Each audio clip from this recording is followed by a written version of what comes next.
श्री गणेश दत्त गुरुभ्यो नमः। चैतन्य शाश्वत शांतो व्योमातीत निरंजन बिंदुनाद कलातीत तस्मै श्री गुरुवे नमः।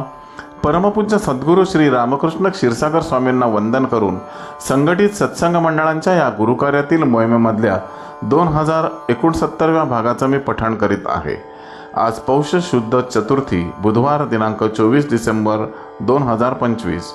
उपदेशामृत संग्रह भाग 9 या ग्रंथातील भगवान श्री दत्तात्रय सत्संग मंडळ मुंबई दिनांक 8/2/1997 बैठक क्रमांक 205। परमपूज्य महाराजांनी वेळोवेळी भक्तांशी केलेले हितगुज भाग 53। आजच्या या भागामध्ये परमपूज्य सद्गुरू आपल्या प्रासादिक वाणीतून भक्तांशी हितगुज करताना पुढे म्हणतात, सर्वसामान्य मानवाचा जन्म व मृत्यू कोणाचेही हातात नसतो।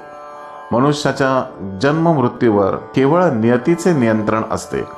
नियती म्हणजे परमेश्वरी इच्छा, नियती म्हणजे दुष्ट शक्ती असे कोणीही समजू नका।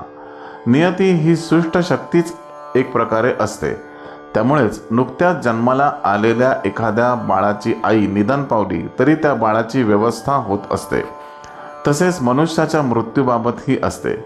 एकदा नियतीने एखाद्याच्या मृत्यूबाबत निर्णय घेतला असेल तर त्याच्याही बाबतीत कोणीही हस्तक्षेप करू शकत नाही। अगदीच एखाद्याच्या बाबतीत खास आवश्यकता वाटली तर आम्ही तसा प्रयत्न करतोच व ते मरण टाळू शकतो। परंतु काही वेळा अशी परिस्थिती निर्माण होते की त्या मृत्यू पावणाऱ्या व्यक्तीच्या तसेच त्याच्या नातेवाईकांच्या भावना, आर्तपणे केलेल्या प्रार्थना, हाका आमच्यापर्यंत पोहोचत नाहीत।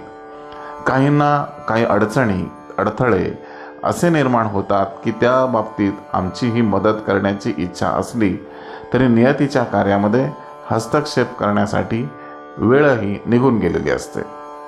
असा प्रकार अधूनमधून खूप भक्तांच्या बाबतीतही घडत असतो। साधारणपणे आमच्यासारख्यांचे संपूर्ण लक्ष आमच्या भक्त वर्गाकडे असतेच व प्रत्येक भक्ताची संरक्षण देऊन आम्ही काळजी घेतच असतो। तुमच्यापैकी खूप जणांना मोठमोठ्या संकटातून, मरणाच्या दाढेतून परत आणलेले आहे हे तुम्ही जाणतात।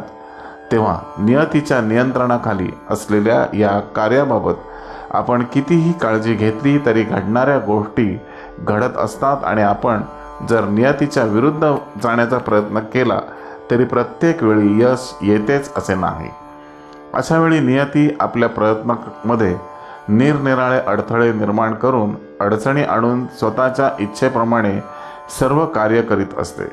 त्यामुळेच तुमच्या प्रार्थना, फोन, निरोप इत्यादी अशा काळात आमच्यापर्यंत पोहोचत नाहीत। किंबहुना अशा वेळी नियती तिच्या कार्यात आमच्याकडून हस्तक्षेप होऊ नये म्हणून आम्हाला एक प्रकारे दूरच ठेवते व आमच्या आशीर्वादांचे, शब्दांचे महत्त्वही कमी होऊ देत नाही। हे सर्व अनादी काळापासून चालू आहे। एकंदरीत तुम्ही विचार केला तर हे तुमच्या लक्षात येईल की मानवी जीवनात मृत्यू हा सर्वांना अटळच आहे। म्हणून या भूमीला मृत्यूलोक असे म्हणतात। येथे जन्माला येणाऱ्या प्रत्येक जीवाला पापाची तसेच पुण्याचीही मर्यादा भगवंताने घालून दिलेली आहे व ती मर्यादा ओलांडली गेली की काही ना काही निमित्त होऊन प्रत्येक जीव हा देहमुक्त होत असतो। याचा त्या व्यक्तीच्या वयाशी काहीही संबंध नसतो।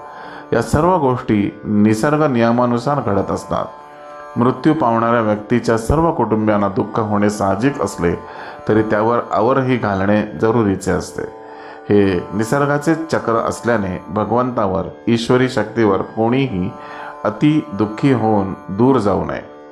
तुम्ही सर्व भाग्यवान असल्यानेच तुमच्या पूर्वसंचितामुळे तुम्हाला या ईश्वरी शक्तीने जवळ केलेले आहे आणि आधारही दिलेला आहे, हे कोणीही विसरू नका।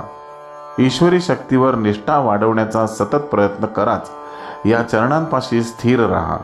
त्यामुळे तुम्हाला जीवनात सुख, शांती, आनंद, समाधान लाभणार आहे व तुमचाच उद्धार होणार आहे आणि माझेही आशीर्वाद त्यासाठी तुमच्या सर्वांच्या पाठीशी राहतीलच। श्री गुरुदेव दत्त। पुढील आशीर्वाद आहे भगवान श्री दत्तात्रय सत्संग मंडळ मुंबई, बैठक क्रमांक 206, दिनांक 8/3/1997।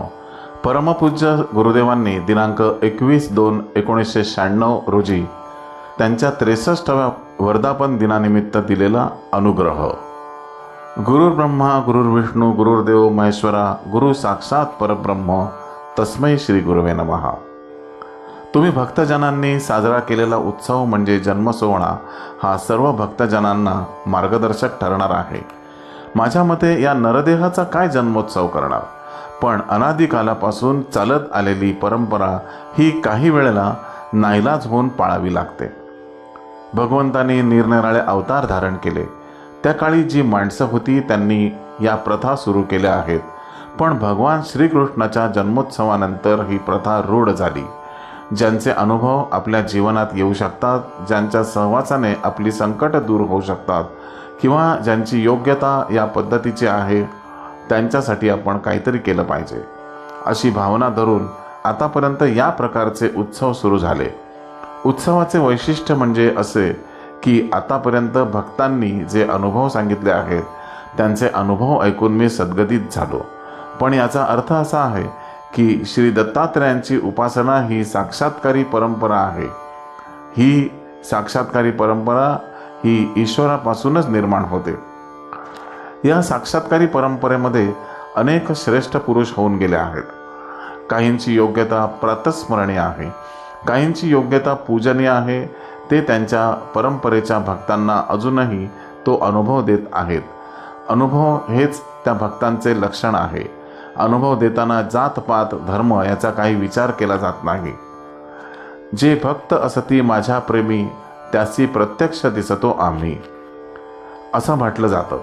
प्रत्यक्ष दिसतो आम्ही म्हणजे काय, तर त्या भक्तांना अनुभूती येते आणि त्या अनुभूतीमुळे त्यांना हे ईश्वराचे रूप आहे असं वाटायला लागते. वास्तविक पाहता हा नरदेह आहे. याला ईश्वरी रूप मानणं सुद्धा गैर आहे. पण भक्तांच्या या प्रेमामुळे, भक्तांच्या या उडीमुळे आपल्याला ते जरी पटत नसलं तरी गुपचूप बसल्याशिवाय पर्याय नसतो. तेव्हा माझं सर्व भक्तांना असं सांगणं आहे की या नरदेहामध्ये ईश्वराची जी प्रचिती येते ती प्रचिती साक्षात्काराला कारणीभूत होते. प्रत्येक भक्ताला असा अनुभव आहेच. हा अनुभव येतो कसा, तर परमात्मा याचा अनुभव देत असतो. आमचीच रूपं धारण करून त्यांना दृष्टांत रूपी दिसतो. आमच्या या देहाकडे पाहून त्या भक्तांना तो मनुष्यातून दिसतो. आम्ही त्याला कारणीभूत असतो, पण प्रत्यक्ष जे घडतंय ते अनुभवाला येत आहे हे सर्व ईश्वरी शक्तीचे प्रकरण आहे. हा नरदेह कोणाला काय देणार सांगा. भक्तांच्या भावनेबद्दल मला काही म्हणायचं नाही. माझं जे मत आहे ते मी तुम्हाला सांगितले. अनेक वर्षांची तपश्चर्या, व्रतवैकल्य, भक्तिभाव यातून आत्माराम प्रकट झाला आणि तो प्रकट झाल्यामुळे निरनिराळ्या भक्तांना त्याची प्रचिती यायला लागली. अहो, मी कोण तुम्हाला प्रचिती देणार? मला ती प्रचिती द्यायचं कारण काय आहे? पण जो परमात्मा प्रकट झाला, जो नरदेहाच्या माध्यमातून तुम्हाला अनुभव देतो, तुम्ही माझी आठवण ठेवण्यापेक्षा त्याची आठवण ठेवा. श्री गुरुदेव दत्त. गुरुबंधू आणि भगिनींनो, आजचे हे आशीर्वाद पठण परमपूज्य सद्गुरूंच्या चरणी सादर अर्पण. पुन्हा भेटूया या आशीर्वादाच्या पुढील भागासाठी उद्या सकाळी 6 वाजता. श्री गुरुदेव दत्त.